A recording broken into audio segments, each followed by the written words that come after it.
السلام علیکم خواتین و حضرات، امید ہے آپ سب خیریت سے ہوں گے۔ حضرت نوح علیہ السلام کی جب کشتی مکمل ہو گئی تو انہیں حکم ہوا کہ ہر ایک جانور کا جوڑا کشتی میں سوار کر لیا جائے اور ہر پرندے کا بھی ایک جوڑا کشتی میں سوار کر لیا جائے اور ان لوگوں کو بھی سوار کر لیا جائے جو ایمان لائے۔ سب سے پہلے کشتی میں پرندوں میں سے طوطا سوار ہوا۔ یہاں پر بھی عقاب نے اپنی ذمہ داری نبھائی اور اپنی حفاظت اور زیر نگرانی سارے پرندوں کو کشتی میں داخل کیا، جبکہ دوسری طرف بھیڑیے نے جانوروں کی حفاظت اور ان کی داخل ہونے کی ذمہ داری کا بیڑا اٹھایا۔ حیوانات میں سب سے آخر میں گدھا داخل ہوا اور ابلیس گدھے کی دم پکڑ کر کشتی میں سوار ہو گیا۔ جب حضرت نوح علیہ السلام نے کشتی میں ہر قسم کے جانوروں کا ایک ایک جوڑا سوار کر لیا تو آپ کے ساتھیوں نے کہا، ہم مطمئن کیسے ہو سکتے ہیں، ہمارے جانور کیسے پرسکون ہو سکتے ہیں جبکہ ہمارے ساتھ شیر بھی ہے؟ تو اللہ نے اس پر بخار مسلط کر دیا۔ زمین پر سب سے پہلے بخار اس وقت نازل کیا گیا۔ پھر انہوں نے چوہے کی شکایت کی کہ یہ ہمارے کھانے اور سامان کو خراب کر دے گا، تو اللہ تعالیٰ نے شیر کی طرف الہام کیا، اس نے چھینک لی تو بلی اس کے نتنوں سے نکلی اور چوہا اس کو دیکھ کر چھپ گیا۔ جب جانوروں کی لید اور گوبر کشتی میں جمع ہو گئی تو اللہ تعالیٰ نے نوح کی طرف وحی کی کہ ہاتھی کی دم کو ہلا۔ جب اس کی دم ہلائی تو اس سے نر اور مادہ خنزیر پیدا ہوئے اور وہ لید کی طرف لپکے۔ انسانوں کے بارے میں اللہ کا فرمان تھا، تیرے گھر والوں میں سے جن کافروں کے بارے تیری دعا قبول ہو چکی ہے کہ وہ ڈبو دیے جائیں گے، ان کو ساتھ سوار نہ کرنا۔ اور ان میں نوح علیہ السلام کا بیٹا کنعان تھا، وہ غرق ہو گیا۔ یعنی تیری امت میں سے جو تیرے ساتھ ایمان لائے ہیں ان کو کشتی میں سوار کر۔ اللہ نے فرمایا، اس پر ایمان لانے والے تھوڑے سے لوگ تھے، حالانکہ نوح علیہ السلام ان میں بڑا لمبا عرصہ 950 سال ٹھہرے اور ان کو دن رات وعظ و نصیحت کرتے رہے اور ان کو ڈرانے دھمکانے، رغبت و شوق دلانے اور دیگر مختلف طریقوں سے اللہ کی طرف بلاتے رہے۔ نوح علیہ السلام کی کشتی میں سوار لوگوں کی تعداد کے بارے میں اختلاف ہے۔ حضرت ابن عباس رضی اللہ عنہ نے کہا، عورتوں سمیت 80 افراد تھے، جبکہ کعب الاحبار رضی اللہ عنہ کہتے ہیں 72 افراد تھے۔ یہ بھی کہا گیا کہ 10 افراد تھے۔ ایک قول ہے کہ نوح علیہ السلام، اس کے 3 بیٹے اور یام بیٹے کی بیوی یعنی کنعان کی بیوی سمیت 4 بہویں سوار تھیں۔ صرف کنعان الگ ہوا اور نجات نہ پا سکا۔ بعض لوگوں کا کہنا ہے صرف 7 افراد شامل تھے۔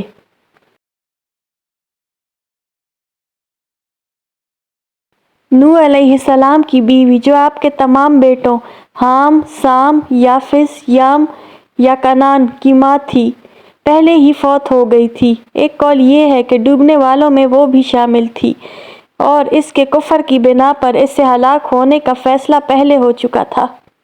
ذکر آیا ہے، اور نوح نے اپنے بیٹے کو پکارا جب وہ الگ تھلگ تھا، اے میرے بیٹے، ہمارے ساتھ کشتی میں سوار ہو جا اور کافروں میں سے نہ ہو۔ اس نے جواباً کہا، میں پہاڑ کی طرف جگہ پکڑوں گا جو مجھے پانی سے بچا لے گا۔ کہا، آج اللہ کے حکم سے کوئی نہیں بچ سکتا مگر جس پر وہ رحم کرے۔